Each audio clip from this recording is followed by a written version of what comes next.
being an extroverted, highly sensitive parent and offering you 4 tips for the extroverted, highly sensitive parent.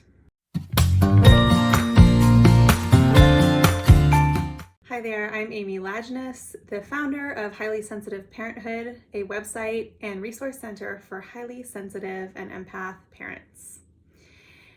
I'm going to be talking today about being an extroverted, highly sensitive parent and offering you 4 tips for the extroverted, highly sensitive parent. So first of all, let's bust a myth. And the myth is that highly sensitive people are always introverted and that extroverted HSPs, highly sensitive people, don't exist. It's easy to understand why some people might draw that conclusion.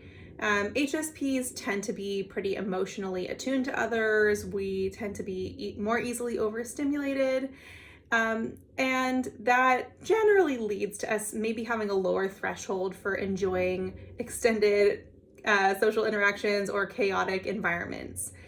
So we might need more downtime, more alone time, just to balance out our socialization and to recover from it.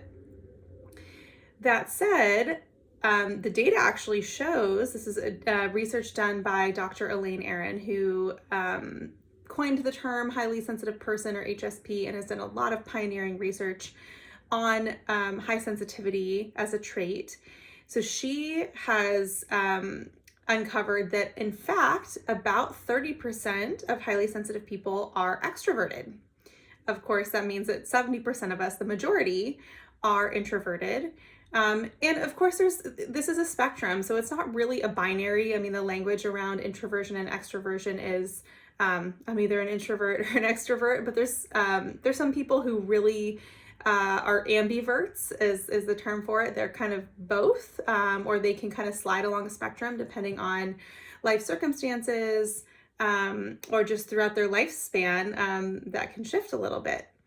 So you may find yourself, like me, kind of fitting into neither category completely. I consider myself an introvert, but kind of like barely. I really do enjoy quite a bit of social interaction as well. So in short, highly sensitive extroverts and highly sensitive parents who are extroverted absolutely exist.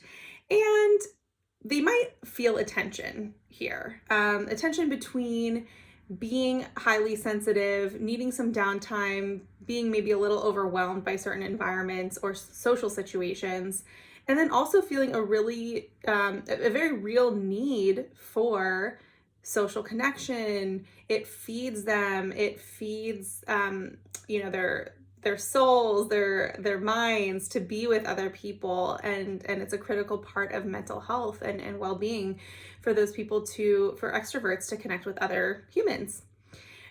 So when we feel that tension as highly sensitive extroverted parents, you can find yourself both wired and tired, meaning you're wired, you're kind of keyed up, you're energized by being around other people, and you're simultaneously tired and exhausted and drained by that social interaction.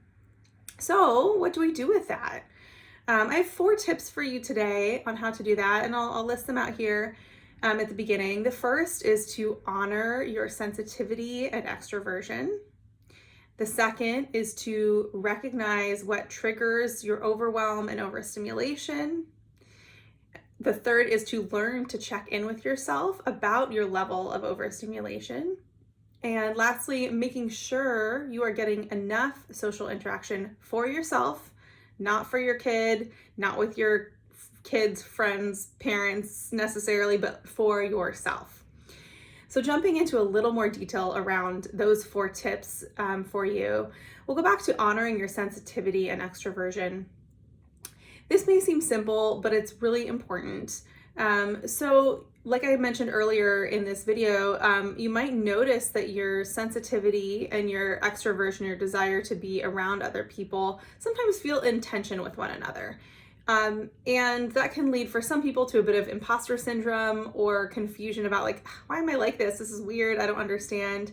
And so what I mean by this tip is just to honor that there's going to be some tension there, that there might be times where your social drive and your desire to be around people wins out. And there might be times where the part of you that really needs to take a step back or is feeling overstimulated is also coming up at the same time. So bottom line is, you are allowed to both crave and be drained by social interactions. Moving on to the next tip, we'll explore this a little bit more, what this could look like for you. Recognizing what triggers your overwhelm and overstimulation. So as a highly sensitive parent, you're likely, almost certainly, overstimulated by certain situations or environments, or thoughts even. And as a parent, you might crave this connection with other people, other parents, but find that environment. So like maybe like a school field trip or like a kid's birthday party, you might find it to be overstimulating. You might find that it doesn't really work well for you, that type of social interaction is more draining, and the type of social interaction that feels life-giving for you as an extrovert might be more one-on-one or a small group of people rather than a big group, or vice versa. Everyone's unique in terms of what fuels them and what drains them. And so my advice to you here is just simply to observe what feels good for you, to reflect and recognize, hey, I really feel spiritually, emotionally, mentally fed and held in this particular type of situation when I call my friend, when I go on a walk with a couple of my closest friends, and maybe going to like a mom's gathering of people, a bunch of people I don't know, is more draining. Not to say you can never go to that, but just recognizing that, ooh, that tends to be a little more draining for me. So I need to factor that in when I'm making plans for my week. So giving yourself permission to do less of what overwhelms you and more of what feeds you. The third tip, again, is to learn to check in with yourself about your levels of overstimulation. So like I've been saying, you might find that like from day to day, what is nourishing for you and what is overwhelming for you, like it can shift from one day to the next, and maybe going out to lunch with colleagues feels great one day, and the next you're like, oh my gosh, like there's not, I do not feel like doing that right now. That's going to be too draining, and that's okay. So really, the point here is to learn to check in with yourself. Notice sensations in your body. Notice those kind of knee-jerk thoughts of like, ugh, that sounds bad. Or yeah, that sounds interesting. Maybe I can make it happen. Or yeah, I really want to go. So listen to kind of those gut feelings. Listen to what your body's telling you. If you notice maybe 30 minutes into a party, a kid's birthday party or a holiday party for your work, that you're feeling great, you're feeling energized, you're feeling good. Okay, awesome. Stick around. And then maybe you notice at the 90-minute mark, your heart's racing, you're maybe feeling like a little bit tense, you're feeling the need to kind of like exit the situation, then exit, do it. So just noticing when things are feeling good, when things are not feeling good, and then acting accordingly. Sounds simple, but a lot of us don't necessarily do that all the time. Maybe because we're feeling obligated to stay in a situation, we don't want to hurt someone's feelings. But the reality is, most of the time, especially in big situations like that where there's a lot of people don't really notice when we stay or go, and we can feel free to do what works best for us and take care of our own needs. So the fourth tip I have for you here is making sure you're getting enough social interaction for yourself. So as a extroverted, highly sensitive parent, my guess is that you do pretty well connecting with other people, especially other adults, kind of when they're around. Maybe you chat up your a fellow mom at drop off, or you talk to your kid's teacher, or at the birthday party you stick around instead of dropping off. So there's situations where you might be getting social interactions, and they might be fulfilling for you and energizing to some extent. But I just want to make sure that you're not losing sight of what is going to feel good for you, and maybe that highlights who you are outside of your role as a parent. that your social interaction isn't always about being a parent or parenting or parenthood or your kid, that sometimes your social interaction is just about you and a shared interest you have with somebody, or a point of connection that has nothing to do with being a parent.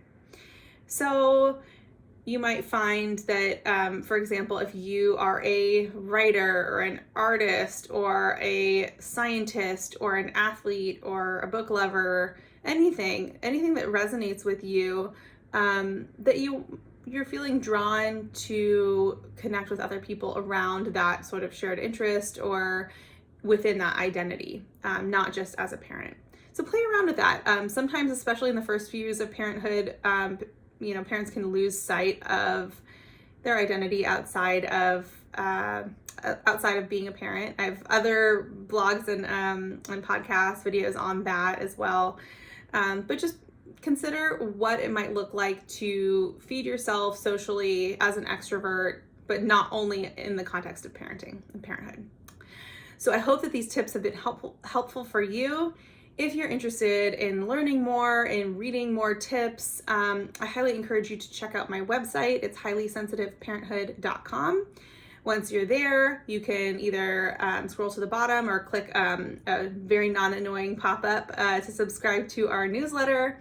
That way you'll get notifications about these videos. You can also subscribe to our podcast or our YouTube channel, wherever you're watching and or listening to this, just to keep up with the ideas that I have for you and the resources that I have for you. And if you're looking for a deeper dive, I also have a couple of paid resources. I have the Highly Sensitive Parenthood course, really powerful information, reflection, resources and tools, both for yourself and for celebrating your sensitivity and overcoming some of the challenges that sometimes come up for us highly sensitive parents. So that can also be found on our website, highlysensitiveparenthood.com. All that I do is for you, to encourage you to make these impactful shifts, these meaningful shifts, to reduce overwhelm and stress and increase your sense of confidence and peace as a highly sensitive parenthood. So you're welcome to join me at highlysensitiveparenthood.com, and I hope this has been helpful for you. For more resources, including our signature Highly Sensitive Parenthood online course, visit highlysensitiveparenthood.com.